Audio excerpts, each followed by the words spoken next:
저희는 오늘 교육공간 설계 과정 중에서 사용자 참여 설계 과정을 조금 더 구체적으로 설명을 드리려고 이 자리에 섰고요.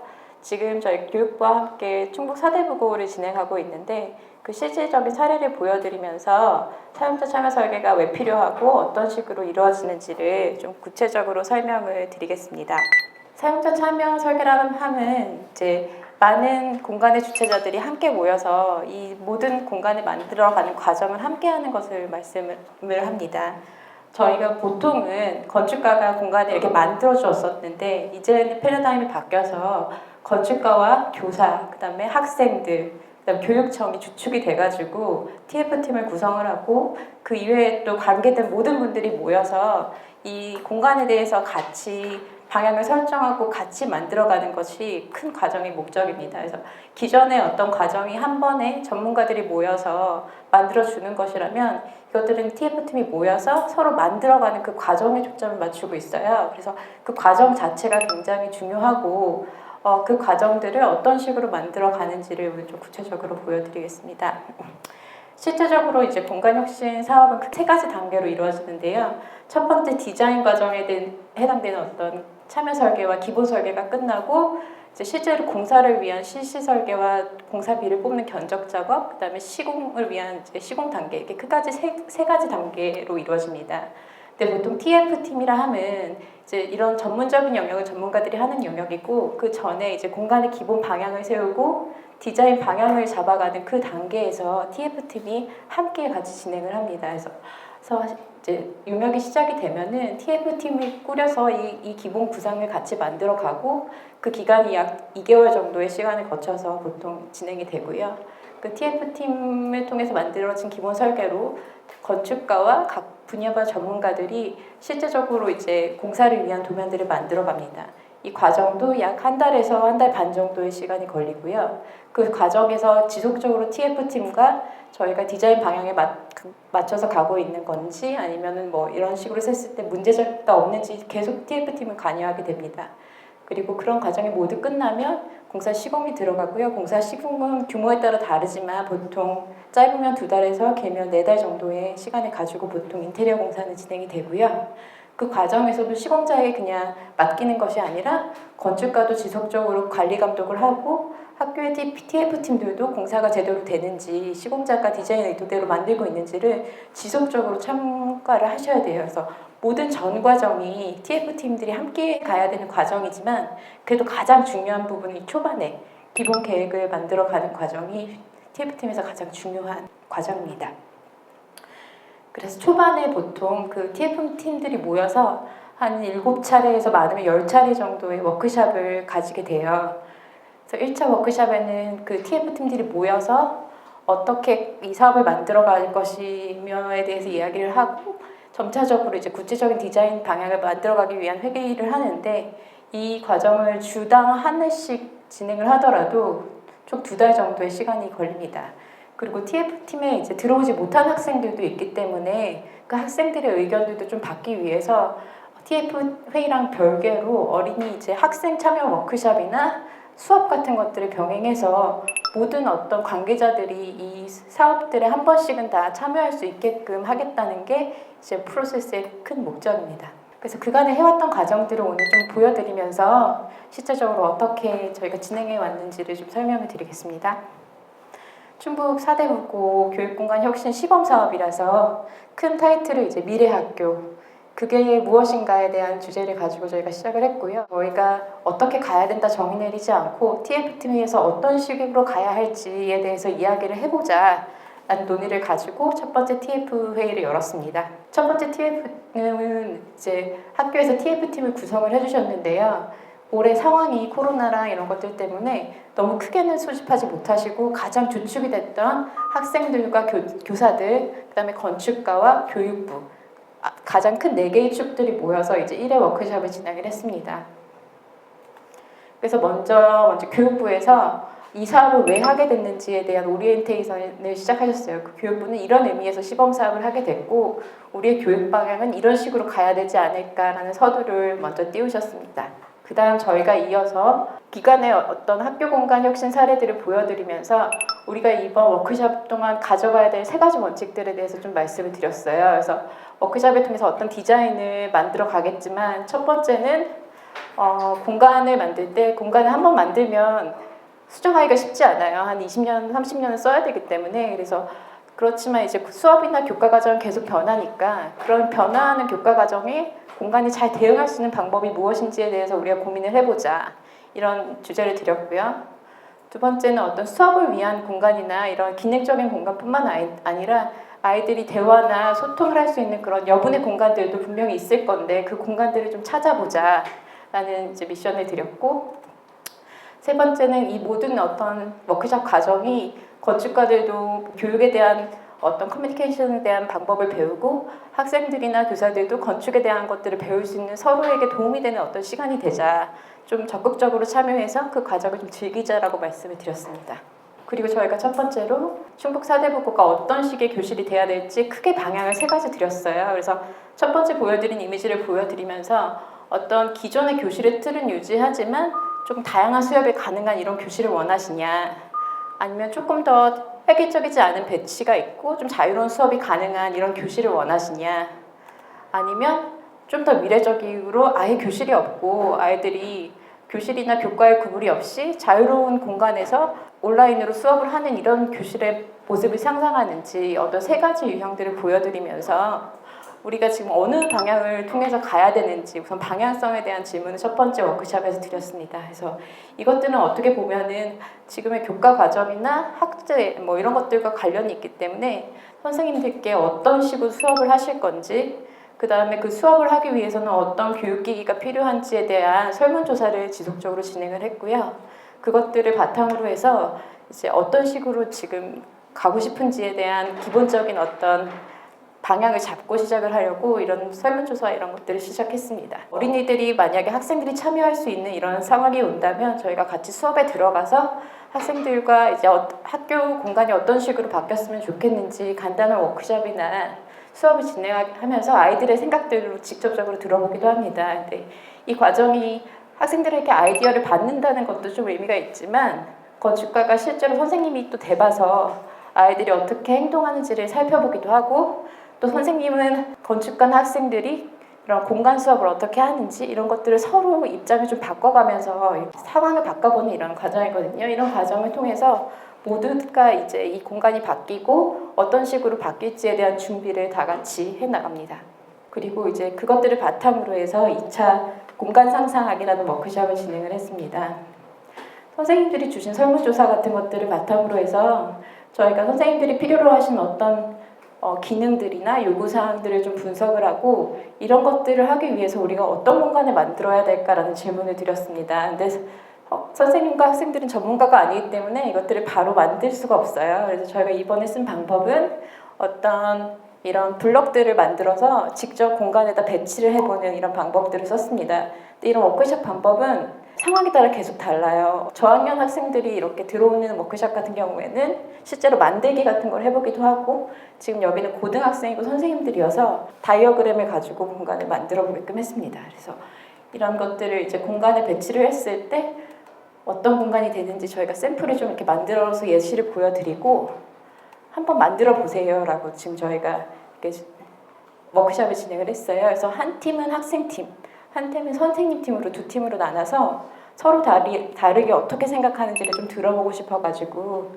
2팀으로 나눠서 이 공간에다가 이 블럭들을 이렇게 붙여서 보았습니다. 실제적으로 이제 학생들이 모여가지고 어떤 것들이 있으면 좋겠다, 뭐 이런 책상이 있으면 좋겠고 이런 공간이 있으면 좋겠다 논의하는 모습이고요.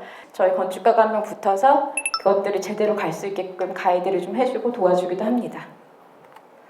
선생님들은 굉장히 활발하셨어요. 그래가지고 이것저것 해보고 싶은 것들이 굉장히 많아서 공간이 넘치도록 무엇을 많이 붙였고, 2팀이 각각 만든 것들을 서로 이제 왜 이렇게 만들었는지 이야기를 하면서 우리가 생각했던 공간은, 선생님이 생각했던 공간은 어떻고 학생들이 생각했던 공간들은 어땠다라고 서로 이야기를 해보는 그런 시간이었습니다.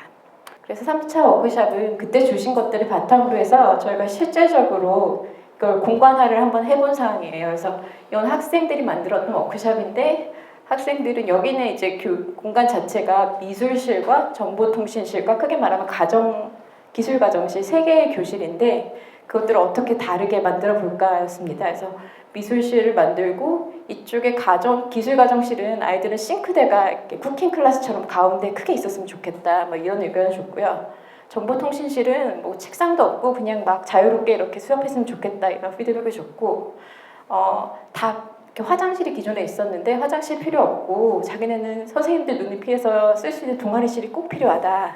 동아리실을 4개를 넣어달라라는 이제 의견들이 나왔습니다.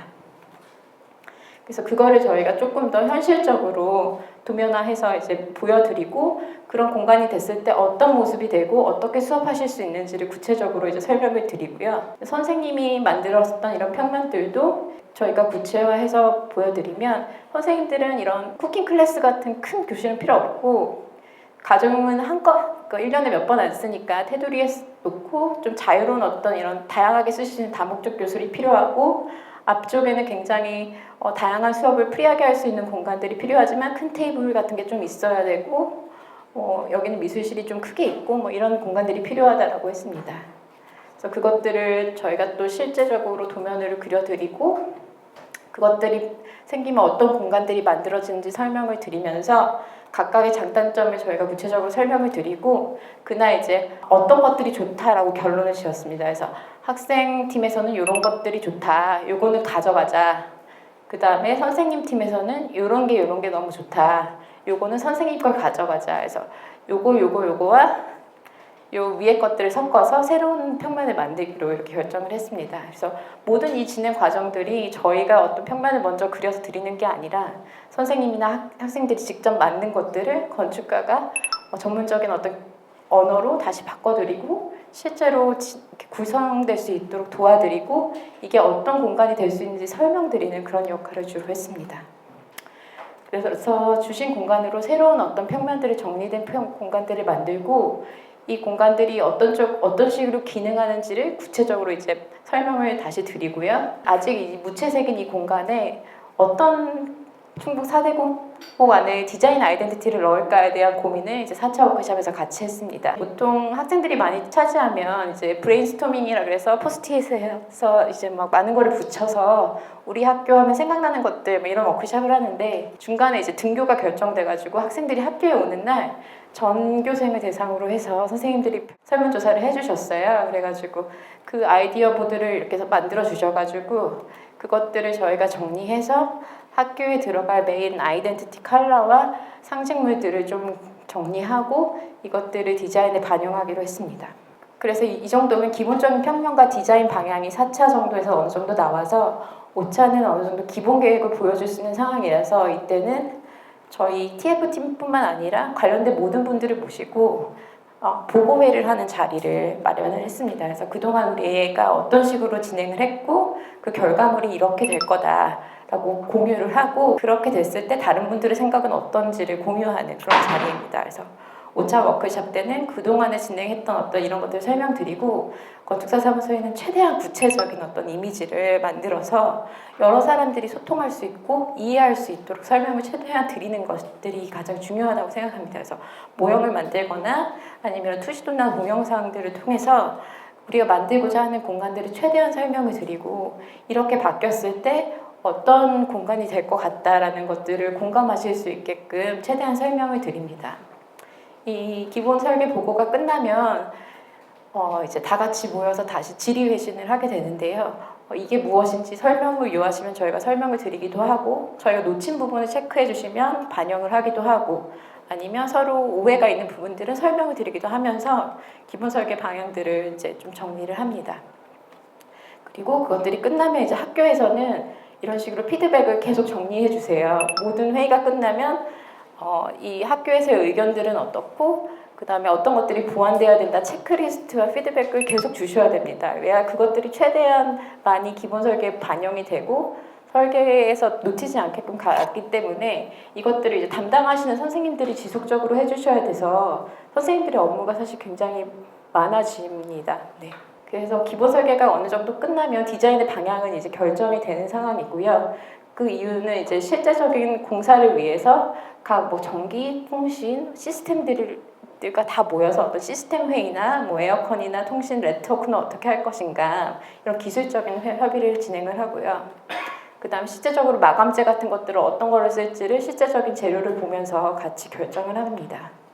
그리고 뭐 중요한 어떤 이런 기자재 같은 것들이나 이동 가구 이런 것들도 같이 디자인들을 컨펌을 하고 가능하면 이동 가구 같은 것들을 샘플까지 같이 보면서 이제 마무리를 해서 공사를 위한 준비를 하게 됩니다. 지금 저희 충북 사대부고는 여기까지 지금 진행된 상황이고 워크숍이 한 2달하고 한 주 정도 진행이 됐고요. 실시 설계를 지금 한 달째 이제 마무리하고 있는 중이고 9월 공사 시작을 목표로 지금 진행을 하고 있는 중입니다. 그래서 공사가 아직 완료되지 않아서 이것들이 이제 이 과정들이 실제적으로 어떻게 반영된 건지를 보여드리기가 좀 힘들어서 저희가 했던 다른 사례들을 좀 보여드리면서 학교에 어떤 워크숍 때 나왔던 것들이 실질적으로 어떻게 구현이 됐는지를 좀 구체적으로 설명을 드리겠습니다. 이건 저희가 2017년도에 처음으로 시작을 했던 이제 송정초등학교라는 학교인데요. 이 기존의 어떤 이런 학교, 일반적인 학교, 되게 오래된 학교였고 1학년을 대상으로 하는 이런 학교였습니다. 이 학교의 워크숍 때 가장 큰 어떤 선생님들의 요구는 애들이 자꾸 이렇게 바닥에서 논다는 거예요. 그래가지고 바닥에 앉아야 되는데 바닥이 너무 더럽고 바닥 난방을 할 수가 없는 이런 상황이고 뭐 전기 용량이나 이런 문제 때문에 그래서 애들이 땅바닥에 안 앉았으면 좋겠다. 그리고 1학년이다 보니까 이런 장난감들이 굉장히 여기저기 많은데 이렇게 뭐 어떤 선생님들이 이렇게 상가지 이렇게 갖다 놓는 이런 상황이다 보니까 아이들이 바닥에서 앉아서 장난감 가지고 놀 수 있는 이런 공간들을 만들어 달라는 게 워크숍에서 가장 큰 요구 사항이었어요. 그래서 저희가 드린 제안은 공간도 되게 협소하고 이러니까 기존에 잘 쓰지 않았던 이 공간의 하부에다가 움직이는 이런 수납장을 만들어서 이것들을 꺼내서 아이들이 여기 앉게 하자. 그리고 이 안에 다 장난감 같은 걸 넣어서 뚜껑 열면 아이들이 놀 수 있게끔 하는 그런 것들을 만들고 그런 것들을 연결하면은 뭐 무대도 되고 큰 바닥놀이도 할 수 있는 이런 것들을 한번 만들어 보자라고 제안을 드렸습니다. 그래서 만들어진 게 저희가 명칭을 하기를 모바일 스토리지라는 이 장치를 만들었고요. 이것들이 뭐 쉬는 시간에 이렇게 꺼내서 아이들이 바닥에 앉지 않고 놀 수 있게도 만들고 수업 시간에는 무대나 뭐 이렇게 벤치 같은 걸로도 활용해서 다른 종류의 수업을 할 수 있게끔도 이제 만들 수가 있고 이 안에 장난감 같은 거를 수납을 해놔서 아이들이 꺼내서 쉽게 바퀴가 달렸기 때문에 쉽게 꺼내서 놀고 밀어 넣을 수 있는 이런 장치를 만들어 드렸습니다. 그리고 뭐 책상 같은 것들도 1학년들이 너무 움직이기에는 무겁다 하셔가지고 경량화하고 다양한 어떤 모둠들이 가능한 어떤 새로운 모양으로 저희가 제안을 한번 해봤었고요.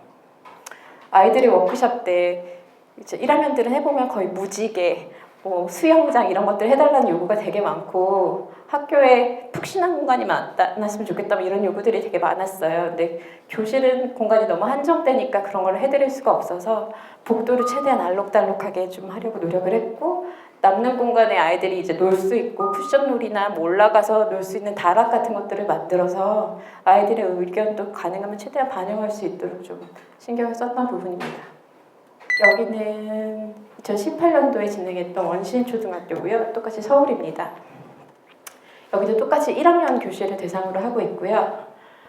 특이하게 이제 중복도 형식의 공간이어가지고 복도가 굉장히 어두침침하고 이 반대쪽에는 화장실, 이렇게 숙직실 이런 공간이어가지고 좀 복도 자체가 쾌적하지 못한 이런 상황이었습니다. 그리고 교실 내부도 창이 이렇게 동그란 창이어가지고 채광력이 부족해서 전체적으로 공간이 너무 칙칙하고 어두운 상황이었고 이 동네 자체가 재개발 예정지여가지고 학생들이 계속 줄어들고 있는 상황이었습니다. 그래서 공간을 보니 학생 수가 줄면서 남는 교실들이 좀 많이 있었어요. 그래서 그 교실을 활용해서 놀이교실을 하나 더 만들자라고 제안을 드렸고 그 놀이교실을 한쪽에 놓는 게 아니라 교실과 교실 사이에다 놨으면 좋겠다. 그리고 아이들이 이 복도를 굳이 거치지 않고 교실에서 그냥 놀이교실로 바로 들어갈 수 있게끔 만들고 그렇다면은 이 세 개의 교실이 그냥 하나로 연결될 수 있는 이런 공간 구조가 되지 않을까. 그리고 놀이교실과 놀이교실 사이에는 아이들이 좀 올라가고 쉴 수 있는 버퍼 공간을 만들어서 놀고 버퍼하고 다시 교실로 갈 수 있는 이런 공간 구조를 만들어 보자. 이게 이 학교에서는 가능하지 않을까라고 제안을 드렸습니다. 그래서 이 학교의 모습인데요. 뒷문을 통해서 옆에 놀이교실로 바로 연결이 돼요. 그래서 책상을 치우거나 이럴 필요가 없이 바로 옆방에서 놀이교실을 하다가 다시 수업 시간에 바로 돌아올 수도 있고 이런 구조가 되어 있고 아이들이 혼자 숨을 가다듬을 수 있는 그런 공간이 필요하다고 수업 시간에. 그런데 너무 옆방에다 두면 아이들이 또 불안해하니까 좀 너무 배제되지 않으면서 좀 아이들이 숨을 수 있는 그런 공간을 만들어 달라 하셔서 시각적으로는 보이지만 좀 안락한 공간들을 만들어 드리고 이곳에서 아이들이 마음을 추스리고 나오면서 수업에 또 다시 집중할 수도 있고 쉬는 시간에는 아이들이 같이 책장과 놀이공간으로도 활용하는 이런 공간들을 만들어 드렸습니다. 이 중간이 놀이교실이고요. 여기서는 아무것도 구조물이 없어서 이런 활동놀이 수업 같은 것들을 적극적으로 하실 수 있는 공간이고 복도도 최대한 저희가 밝게 만들 수 있게끔 그리고 그곳에 많은 게시물이나 신발 같은 것들이 좀 편리하게 이용될 수 있게끔 계획을 했습니다. 세 번째 학교는 은석초등학교고요. 여기도 또 컨디션이 다릅니다. 여기는 서울에 있는 사립초등학교고 사립초등학교임에도 불구하고 이 인원수가 공립보다 훨씬 더 많았어요. 한 반의 인원이 32명이어서 거의 교실을 꽉 채우고 있었습니다.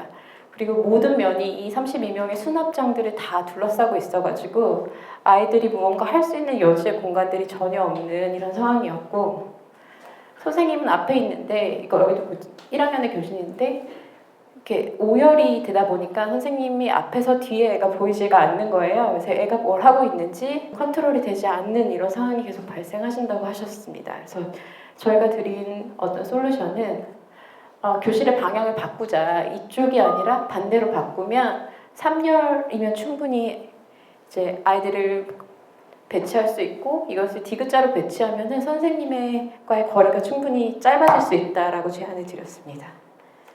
그리고 그거를 한 가지 레벨로 한 게 아니라 제일 낮고 또 높은 레벨을 만들어서 뒤에 있는 아이들이 앞으로 내려다볼 수 있게끔 만들었고 또 공간이 워낙 없어서 공간을 좀 복합적으로 사용해서 다락이나 이런 공간들을 만들어 드리려고 노력을 했습니다. 이게 실제로 만들어진 모습이고요. 32명의 책상들이 뒤에 쭉 놓이고 뒤쪽 레벨이 높아서 선생님과 아이들과의 거리가 굉장히 많이 가까워졌습니다. 그리고 기존에는 뒤쪽에 다 이제 가구들이 있어서 수납 가구들이 있어서 무엇을 할 수가 없었는데 이 가운데로 다 사물함을 옮기면서 뒷벽들이 아이들이 낙서나 장난감들을 수납할 수 있는 공간들로 바뀌고 다락이고 다락 하부에는 아이들의 옷이나 짐들을 둘 수 있는 창고 공간이 만들어졌습니다. 선생님이 들어오는 문은 크고 아이들이 들어오는 문은 작고 그 밑에 이제 아이들의 옷이나 이런 것들이 들어가는 창고가 있고 그 위에는 다락이 있는 그런 모습입니다. 그래서 뒤쪽의 공간은 거의 고정되고 이 앞쪽의 공간만 책상을 치우면 모든 활동이나 이런 것들을 할 수 있게 30개의 책상을 치우는 건 너무 힘든 일이라서 여기만 좀 유연하게 쓰시라라고 제안을 드렸던 부분이고요. 실제로 수업하는 모습이 이렇게 바뀌었습니다. 저희가 많은 사례 중에서 이 세 사례를 일부러 골라서 보여드렸는데요. 이 세 개를 보시면 아시겠지만 다 초등학교 1학년의 교실이라는 똑같은 환경을 가지고 있습니다. 그래서 어떻게 보면은 이 세 개가 똑같은 결론이나 디자인이 날 수도 있는 상황이라고 충분히 생각이 됩니다.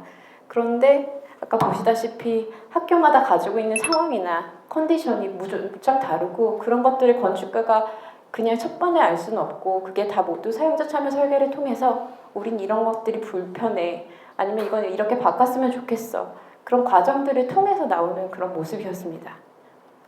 그래서 똑같았던 기존의 교실의 모습이 전혀 다른 어떤 세계의 전혀 다른 교실의 유형으로 이렇게 만들어질 수 있었고요. 그 과정이 저희 건축가가 이런 솔루션을 드린 게 아니라 같이 만들어가는 과정 안에서 같이 만들어갔다는 그거 자체가 굉장히 좀 의의가 있었고 그렇게 같이 만들어가서 이것들을 실제로 사용하는 데에 대한 만족도나 활용도가 훨씬 높았던 사례였습니다. 저희가 여기서 좀 드리고 싶은 말씀은 그래서 어떻게 보면 이 교실 공간 조그만 거 만드는데 한 20명의 사람이 모여서 2달이라는 시간 그 그다음에 완공될 때까지는 한 6달 정도의 시간을 써야 되는 상황이에요. 그래서 그럴 필요가 있을까? 그게 굉장히 효율적일까라는 질문을 하게 됩니다. 그렇지만 그렇게 하지 않으면 모두 다 똑같은 공간이 나오게 되는 거죠. 우리가 가지고 있는 어떤 공간에 대한 문제는 선생님과 거기서 생활하는 학생들, 그다음에 그 공간에서 지내는 분들이 제일 잘 안다고 생각을 해요. 그래서 그것들을 사용자 설계 참여 과정에서 건축가들에게 계속 말씀을 하고 그거에 대한 어떤 전문적인 솔루션을 아마 여기 참여하는 어떤 퍼실리에이터나 건축가들이 구체적으로 제안을 해드리면 전국에는 똑같은 교실이 아마 하나도 나오지 않을 거라고 생각을 합니다.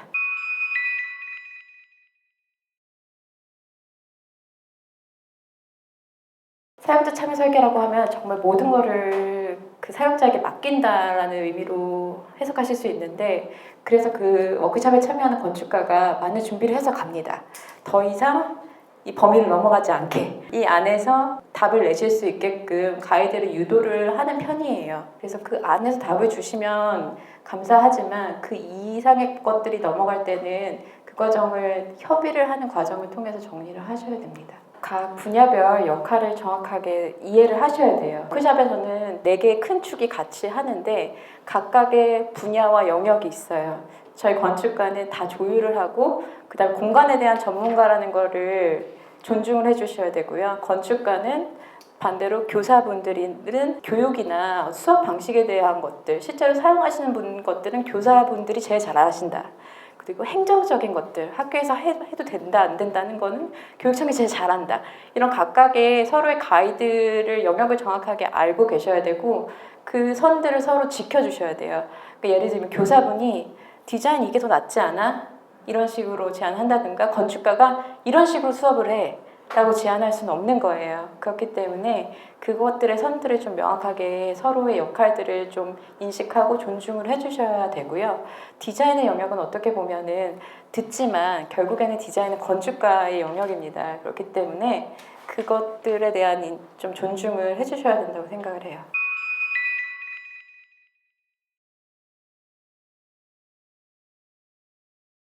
제가 여러 학교를 이제 진행을 하는데 가장 힘들었던 거는 사업에 대한 이해가 없으시는 분들이 TF들을 교육청에서 구성하라고 하니 억지로 구성해서 모였어요. 이게 무슨 사업인지도 잘 모르고 우리가 어떤 식으로 가야 되는지를 몰라서 계속 던지면 오는 게 없어요. 그러니까 피드백 과정이 전혀 없는 이런 워크숍이 진짜 힘듭니다. 형식만 있는 그런 워크숍을 만들지 않기 위해서는 기존의 워크숍 구성하기 전에 학교 내부적으로 우리는 어떤 식으로 가야 되고 뭘 하고 싶고에 대한 방향성을 논의를 하시고 그것들 정말 관심 있고 열심히 해주실 분들을 모아서 TF를 만들어주시는 게 제일 중요하고요. 또 한 가지 TF에 오지지 않으면서 뒤로 저희에게 난 이거 마음에 안 들어 약간 이러시는 분들도 종종 있어요. 그러니까 안 참석하시고서는 나중에 와서 이거 이렇게 하면 어떡해 이런 식의 이야기들을 그 워크숍 이외의 장소에서 하시면 사실은 워크숍 내에서 모든 결과를 내야 되는데 그렇지 않으면 건축가가 반영해드리기가 굉장히 힘들고 그 과정에서 이제 약간의 감정 소모와 이런 것들이 굉장히 많이 일어납니다. 그래서 무슨 이야기를 하고 싶으면 의견을 내고 싶으면 모두 워크숍 자리에서 내주시고 워크숍 내에서 결론을 내주셔야 돼요. 그래야 프로젝트가 그 다음 워크숍으로 진행될 수 있기 때문에 그거를 항상 주의를 해주셔야 될 것 같습니다. 그동안은 학교 공간을 만들어주는 게 남의 일이었다면 이제 남의 일이 아니게 되거든요. 그런 것들을 힘드시면 한번 같이 해보시면서 이 과정을 좀 즐기셨으면 합니다. 네, 수고하셨습니다.